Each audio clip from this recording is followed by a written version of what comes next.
All right. Welcome to this episode of Warrior Week Parable from the Pits with me, Coach Kevin.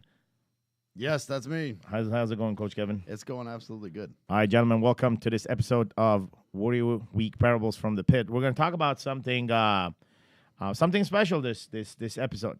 We're going to talk about the top major pain of your woman. Top major pain of your woman, a.k.a. our woman, a.k.a. if you're a married businessman, what are the top 5 issues that your wife is not telling you? Sit down, relax, and enjoy this episode of Parables from the Pit.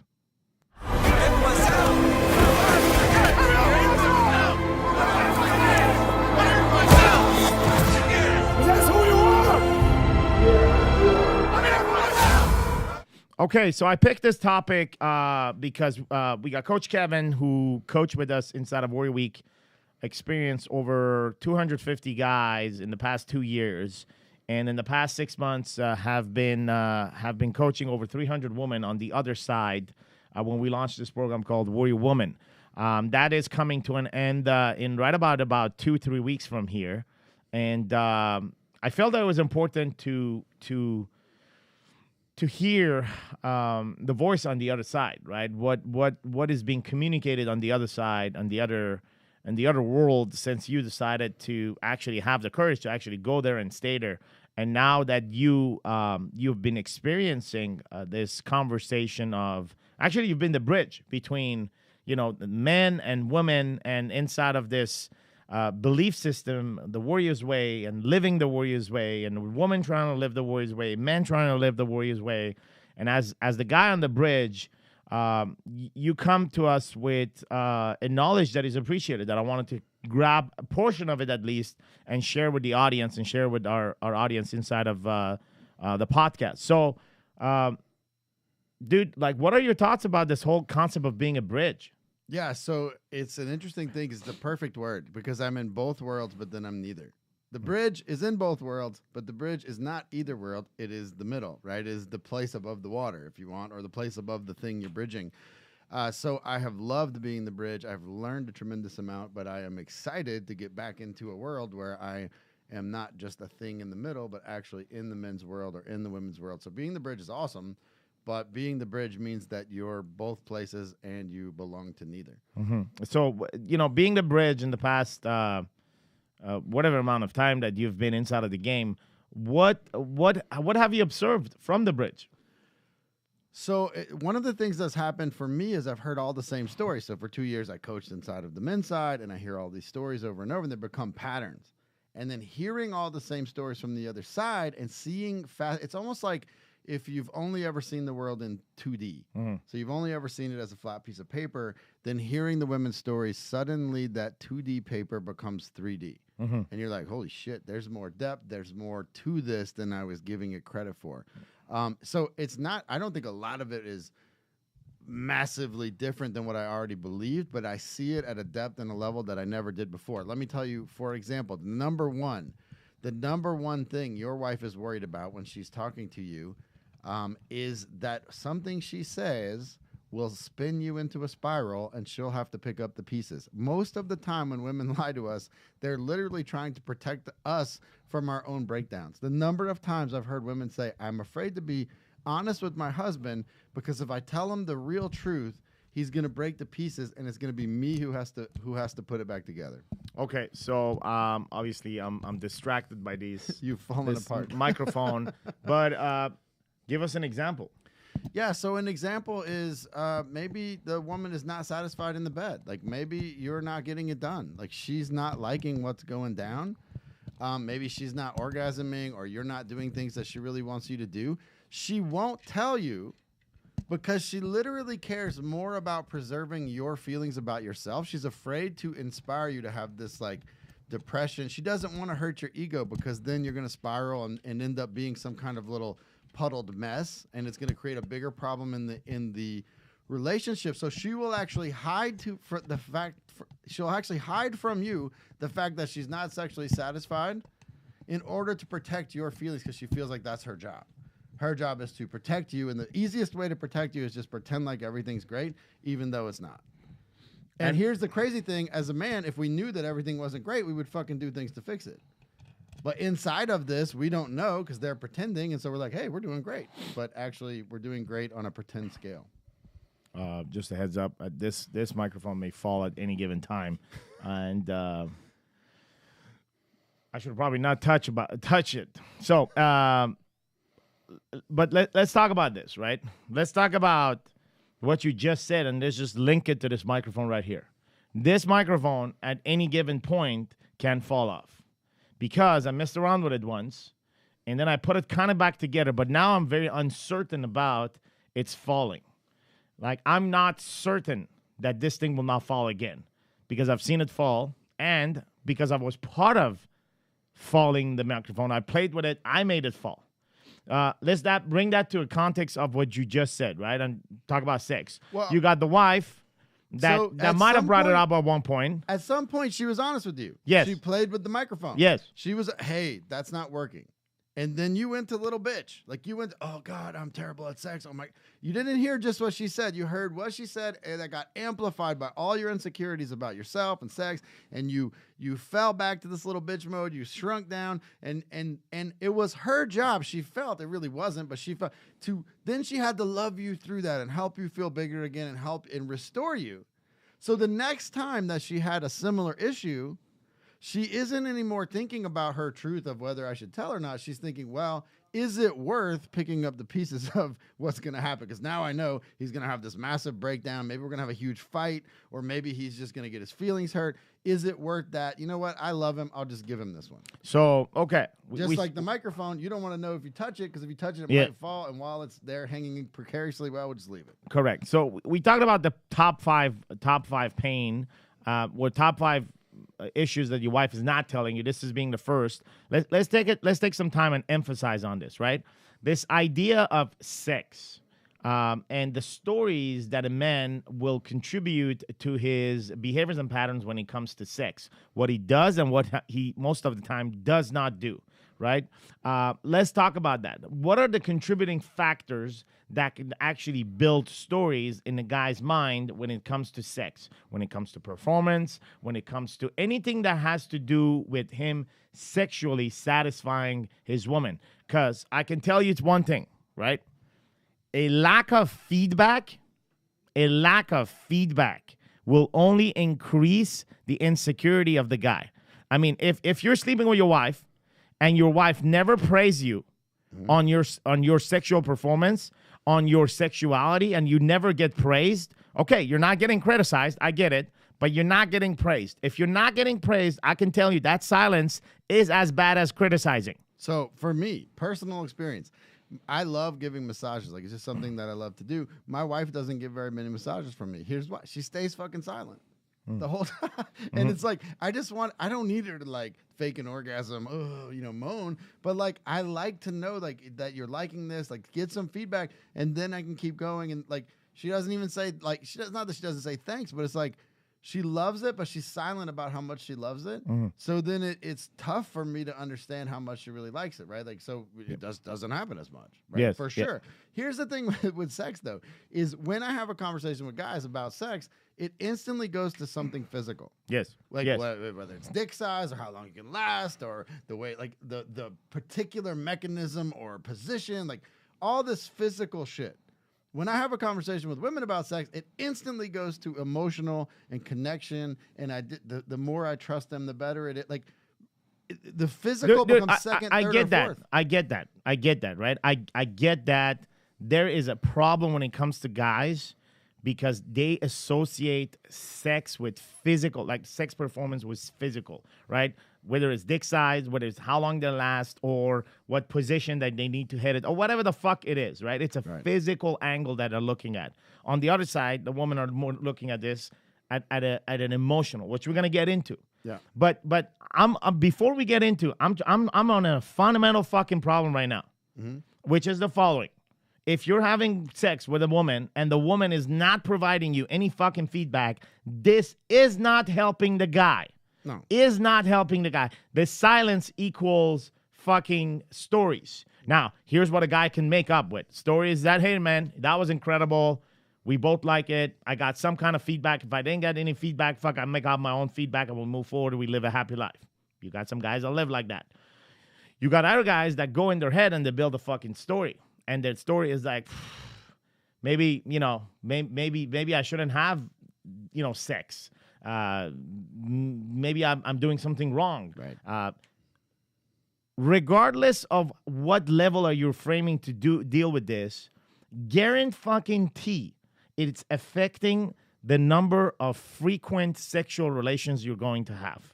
Well, for sure, because there's a communication that's not happening. No. You have a block, then she senses that block. Yes. She senses, even if you don't tell her you're fucked up about this, she senses you are. She will instantly, an unexplained negative emotion, always, everybody will take blame for that. Like, oh, something's wrong. Must be me. So now you have a negative emotion you're not sharing. She senses that, okay? And now she thinks, oh, shit, I'm doing something wrong. So now she has a negative emotion. She doesn't even know what it is because it's not hers, but she starts to create her own stories. Then guess what? You feel those stories, and now you double down on your own stories, and this must be a massive problem. It's this negative feedback loop, right? And the only way to break the negative feedback loop is to find a safe place and just talk about it. Yeah. Hey, I feel like we're in this fucked up place. Which is not happening, man. Which is not, in most couples, that place is not happening. Some couples happening, that's great. Most couple is like the last place they want to go in because it's a very uncomfortable place to be in, right? And part of the training here at Warrior is to get you comfortable for these kind of uncomfortable conversations. Now, we picked up sex as a topic, but it could be finances. Yeah. It could be anything. It could be spirituality. Dude, in fact, spirituality may even be a bigger issue than fucking sex because of uncomfortable conversations. It's like, hey man, I don't want my kids to be brought up in this, under this guidance of this organized religion. I kind of want them to make their own choice. I kind of want them to have their own relationship forged with God and their own spiritual path. And on the other side, you have another parent that demands the structure, right? So, well, and spirituality, I think, is a place where we don't communicate because we agree, but we actually don't know that we agree because everything is unspoken. Well, of course they're going to be raised this way. And we both kind of have that in the back of our head, but we're not talking about it. And what happens is we end up raising them by default, like whatever church, whatever school, whatever is around us that we think is, oh, okay, well, that's the right way to do it. But then we're never doing it on purpose. So we actually don't know what the hell our kids are picking up. right. We actually, so many times I see that we don't even know what our wife actually thinks about an issue because we just assume that we agree and we move forward. Correct. And because spirituality, it's not like you're ever going to, like, you don't get stopped in traffic because you haven't talked, you know, it's like sex. Eventually you're going to have a big enough problem. You'll either talk or have a big issue in the relationship. With spirituality, you're not going to have that. Yes. But what happens is couples think they agree, and then they start talking. It's like, well, wait a second. Yes. Hold on, that's not. Wait, is that what we're doing? And this is again. Are you raising your children? Are you creating a spiritual environment in your home on purpose? Yeah. And if you are, that means that you communicate about it. So let's roll back on the topic that we started, right? This lack of feedback. There must be a reason why there's a lack of feedback on the other side.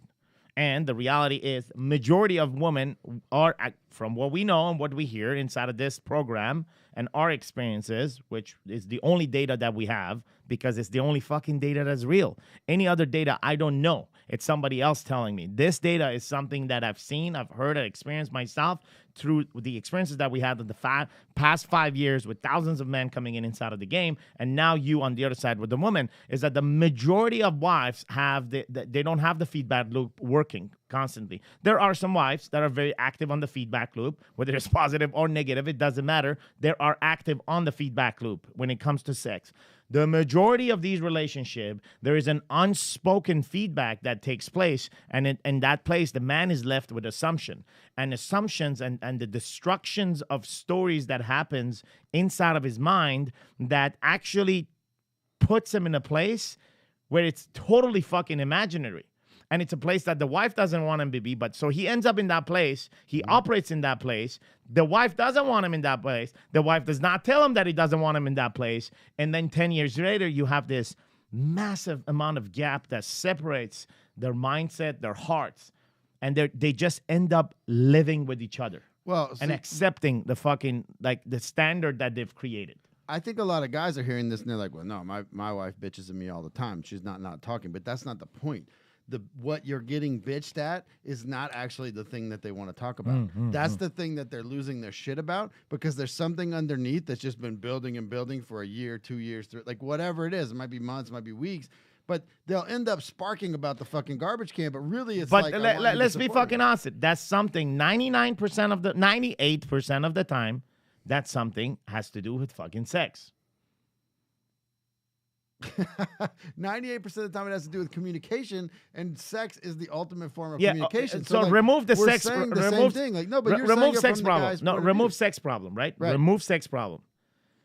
Then what would it be? The source of that frustration. You got a woman that bitches about something, which is not about that thing that she's bitching. She's actually frustrated about something. There's something that we are now identifying at 98% as, according to me, 98% according as sexual.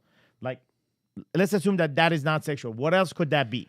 It's I want to be seen, and I want to be heard. How is that not sexual? Okay, I'm not saying that it's not. I'm just saying. No, I'm not arguing, but I'm saying. This is the fundamental thing underneath, right? They want to be seen and heard. Here's where women will fuck themselves up, is they want you to see them and hear them, but they never really teach you how.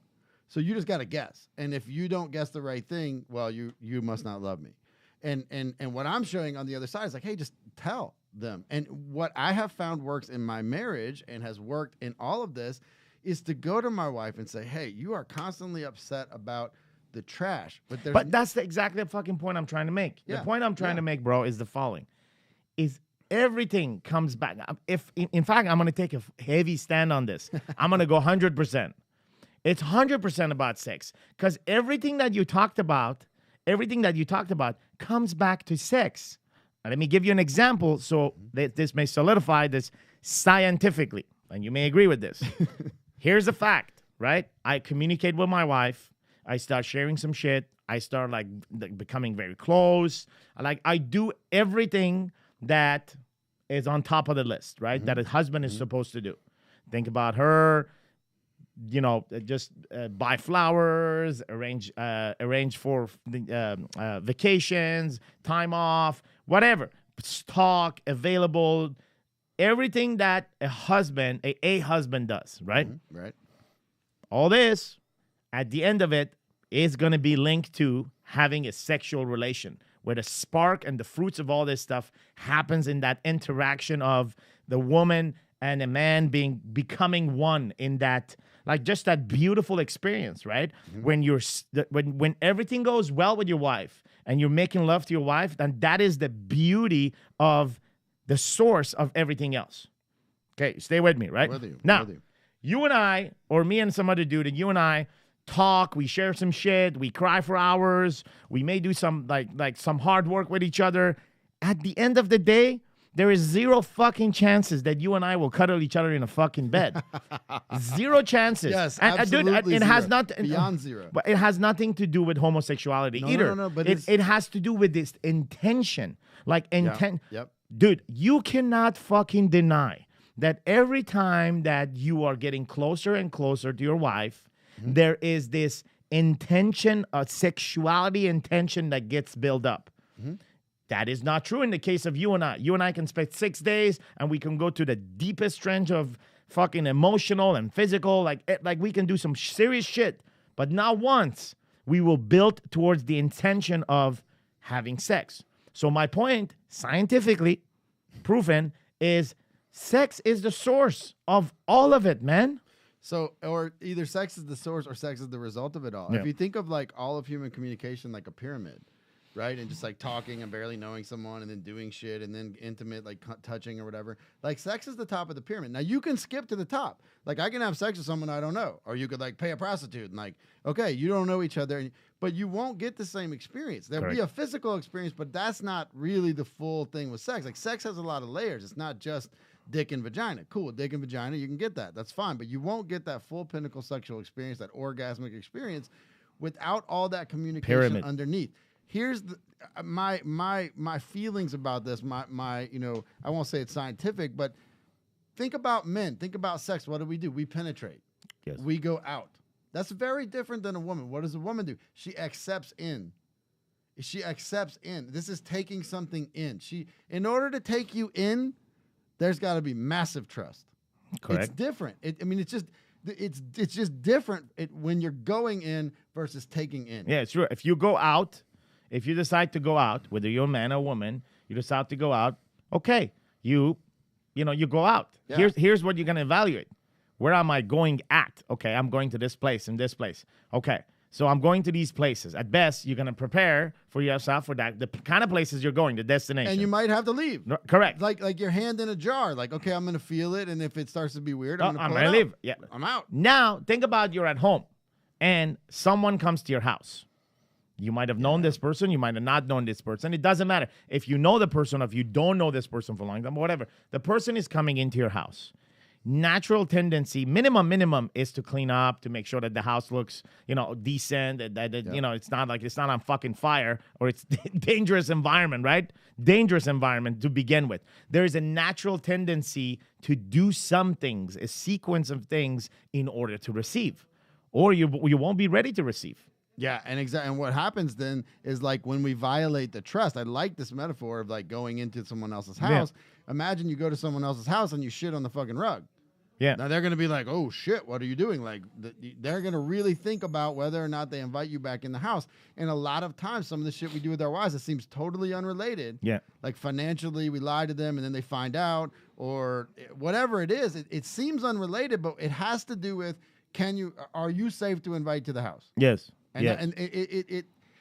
This is why when you do the dishes with your wife, you start doing the dishes every day and watch how much fucking sex you're going to get. Yeah. It's a ton. You're creating space. They need space. They need to trust. They need to know that you love them. Yes. Like, period. Like, and you create that with a bunch of stuff that has nothing to do with sex for them. Like, for us, sexual is much more physical, much more visual, much more directly. Yes. But for them, it's a big experience. So the problem is, as men, no one gives us a guidance on this.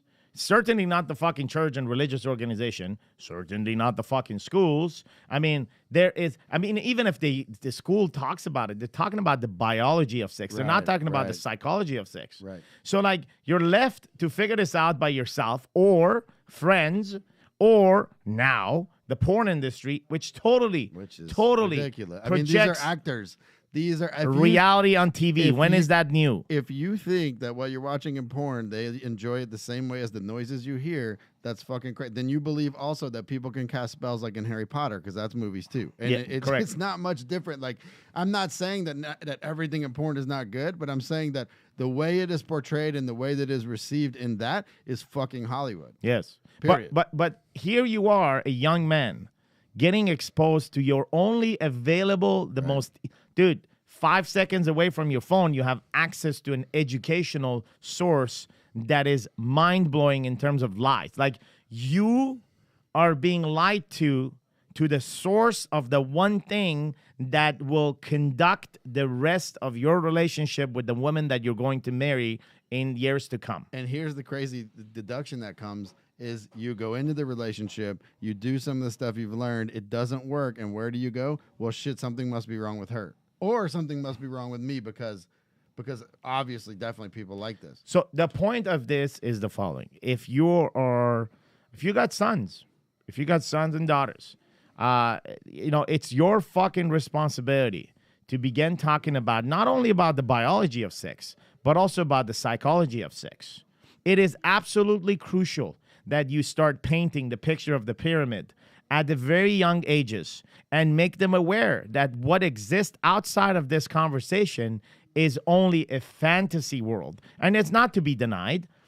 Everyone, including your dad, loves to be in fantasy from time to time. This is not like everybody wants to go fucking Disneyland. Let's not fucking kid ourselves, right? Yeah. But at the same time, they must understand this reality of the unreality. But when we're in Disneyland, I know that Mickey Mouse is a fun fantasy and not an actual mouse who's gonna run around and drive boats and whatever the fuck he does.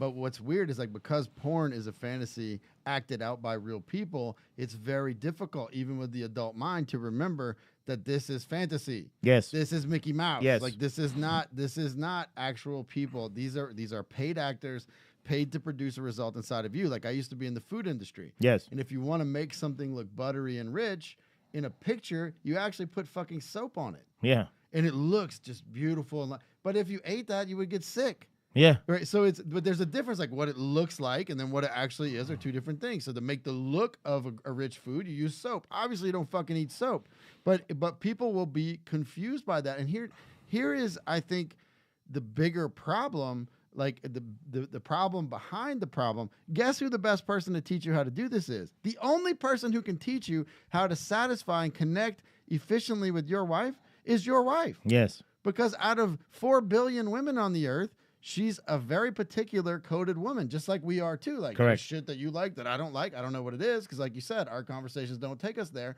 But she does. It's creating the environment where you can first have the conversation, and second, and this is tough, actually accept the feedback. Correct.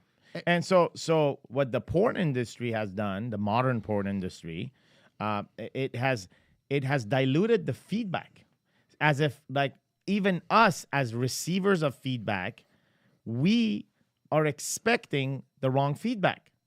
So when we talk about feedback, it's sometimes it could be just a look that your wife gives you. Sometimes it could be a kiss. Sometimes it could be a touch. Sometimes it could be a sound. Sometimes it could be a word. But it's not what we are expecting because we're seeing some shit in the porn movie and so on. So feedback by itself is become destroyed on both ends. On one end, we're not hearing it. I wonder why. Yeah. I wonder fucking why we're not hearing it. Or maybe it's because we're fucking blind or we're deaf and we're not seeing it or we're not hearing it because we are expecting a feedback that is actually painted and pictured by an unreality shown to us to some extent, making us believe that that's fucking reality. Well, and imagine from the woman's side, the competition that she now has with something that's totally fake. Yes, yes. Like it's no different than if I was to draw something and then say, okay, Sam, you have to be this. Correct. And it's ridiculous, but it's what we're doing, and they feel this pressure, and they will go to shame. They are different than us. Like what we will do is kind of fight. We will blow up and explode. They'll just silently tolerate. They're tolerant for years, and man. That's it. And years and years and years, they will just say, well, this isn't for me, or to support him, I'll do whatever he wants. Like the number of women that I've heard talk about really fucked up sexual situations they got themselves into to make their man quote unquote happy, and then ultimately they say this, and then he didn't like it and it really blew up in my face. Well, of course he didn't, because the reality of it, like let's talk about a three-way. The reality of a three-way and the fantasy of a three-way are two different things. The fantasy of a three-way, my wife and I have talked about this a lot, is hot to both of us. How cool is that? Whether like it's this extra person, all this shit happening. The reality of a three-way is we're sleeping with another person.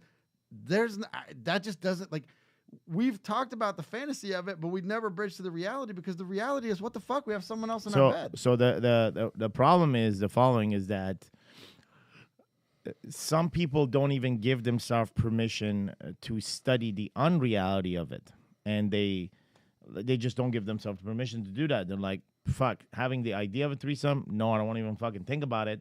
Heck, I don't want to even have in the reality. But what we think about is we are free to think whatever the fuck we want to. And so if we restrain ourselves from that freedom, not to think about it, not to talk about it, then we end up being in this place of a solitary self created for ourselves. I'm not enforcing and endorsing the idea of fucking threesome. I'm not gonna fuck about that. What I'm talking about is freedom as a concept. Freedom as a concept that is like, dude, if you would erase everyone in this world and there'll be just you, your wife, and some third person on this planet. Just take that scenario. I'm not saying a man and a woman. What the fuck do you think is going to happen? Something different than what it is right now. So that by itself, we are elements of our social patterns and behaviors and our environment and the people in that fucking environment. One of the biggest problems between men and women, it's on both sides. Mm-hmm. What you're talking about right now, there's some people that are extremely uncomfortable. Mm-hmm. Of course. Okay.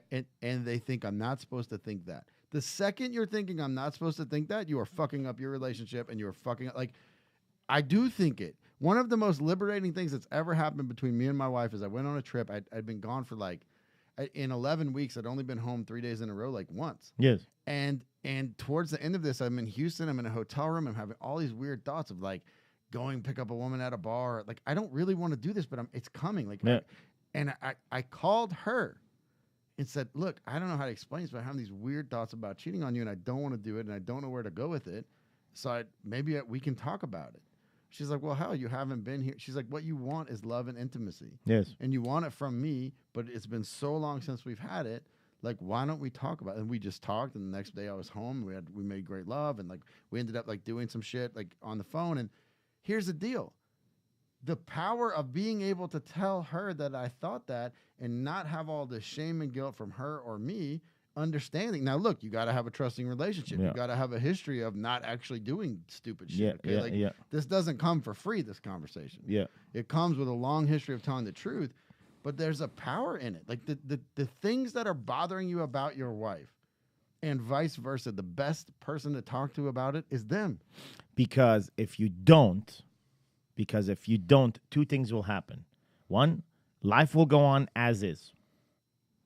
As you know it and as you hear it right now, whatever status you have inside of your marriage, whatever state your relationship is right now, it will remain that way. Or you just end up not having sex with your wife for 2 years. And then call it a happy marriage, and then say that you love your wife. Exactly. Here's a part that I don't fucking understand on both fucking side. It's not on one side.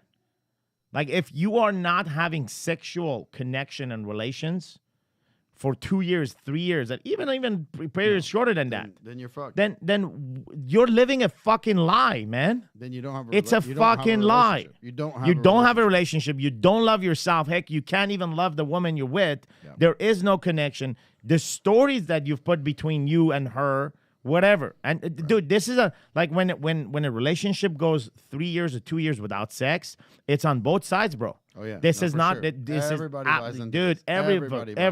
Yeah. So sure. like, I call bullshit right now on a relationship that 2 years no sex. I call fucking bullshit. Yeah. I call fucking lying on both ends, the wife and the fucking husband. If you have a relationship that's gone that long without sex, it's dead. If you're going to fix it, it's because you start some new relationship that has not like end. It's done. Like, it's done. But you know from the very beginning, when the relationship starts, you're like you get all this tingle, all this hot. Like, yeah, does it cool off later? Sure, but it doesn't go out. It just shifts to a different. It shifts to a different like duration, like a log that's burning versus a hot flame. But when it goes out, when it dies, there are so many lies. Everyone's living in a fantasy. Again, I'm living in the fantasy that I'm teaching him a lesson if I'm the woman, or I'm living in the fantasy she just doesn't love me and she'll never understand me if I'm the man. Whatever the fuck the fantasy is, neither of you are in reality, or you would be saying, hey, it's not okay that we're not having sex for 2 years. Yeah, exactly. Like, barring some kind of physical inability to have sex. Even then, though, let's just say my dick would not work. Like, tomorrow something happens, like knock on wood, and my dick doesn't work. Yes. I would still be sexually active with my wife and figuring out what the fuck. Like, correct. So even in those cases where it's like, well, she had this blah, blah, blah happen, and no, fuck you. Story. Who cares? Like, so what? Story after stories. You know, we said we're going to talk about 5 things. I think we covered a major thing. We're going to leave the 4 other things randomly in 4 other times when you're going to show up here, and we're going to talk about this. We're going to continue talking about on the other side, because the other side is this side. The other side is it. Without the other side, this is not possible. Without the other side, you and I would not be sitting here and talking about the other side or our side. Heck, we wouldn't even fucking be sitting here. Yep. It is the support of the other side that enables who a man is. And ultimately, at the end of the day, bro, like at the end of a fucking day, we all come from woman. Like, we all come from a woman. Yep. But we tend to forget. Yeah, well, we do. and why? Because we're trying to cope with our fantasies that don't match up with our realities. And this is the problem. All of the other pains, all of the other problems, they all stem from this. There is a fantasy in me and a fantasy in you, and we never sort it out. Yes. And when you start to do that, when you start to uncover it, number one, it's uncomfortable. Mm-hmm. It's uncomfortable. But number 2, now you've got real connection. Now you really know what you have, and you can build a relationship that doesn't just catch fire, it stays on fire. Yes. It produces its own heat. Yes. It doesn't need constant distraction and input. It is what it is. It's a relationship that is on fury. which is the fire and the love merged together, and that produces this fury inside of your relationship. And if you have the eye of fucking fury in your relationship, both in your wife, you are seeing things much differently, and you are giving that. The beauty of this is that you're giving this eye of fury. You're giving this fury to your kids. That's the biggest gift that you can forge and give to them. The fire and love into this fury, and just hand it to them. Because energetically, they're hungry for it. They're hungry. They're like sponges. They just absorb this. So thanks for being with us here. If you are subscribed to the Warrior Week Parables from the Pit podcast, and you are enjoying this, you can always go on to warriorweeknow.com for videos, audios, pictures, and additional details about all these episodes. We come with you every week talking about topics inside of controversial topics, man, inside of relationship, man, woman, inside of relationship with men in business, inside of relationship with men in their spirituality and their bodies. And we cover all angles. Kevin, thanks for being with us on this episode, man. Gentlemen, have yourself a fantastic week.